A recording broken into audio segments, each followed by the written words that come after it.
আজ থেকে শুরু হলো সাজগোজ ক্রাফট স্টুডিওর যাত্রা।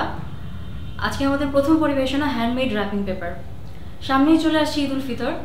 নিশ্চয়ই প্রিয়জনকে অনেক কিছু উপহার দেবেন, কিন্তু সেই উপহারের মোড়কের নতুনত্ব নিয়ে কি ভেবেছেন? আজকে আমরা সেটাই দেখাবো, কি করে নিজের হাতে সুন্দর সুন্দর র্যাপিং পেপার তৈরি করতে হয়। চলুন দেখে নেওয়া যাক।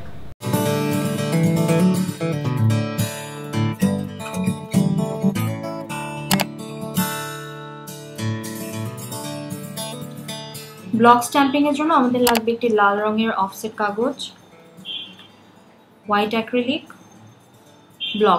ব্লক সাধারণত রঙের দোকানে পাওয়া যায়। ধানমন্ডি হকার্স মার্কেটে যে কোনো রঙের দোকানে এগুলো পাওয়া যাবে।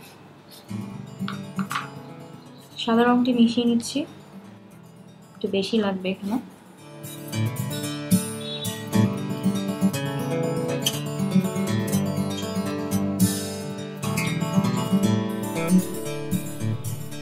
ব্লকের গায়ে সাদা রঙগুলো লাগিয়ে দিচ্ছি।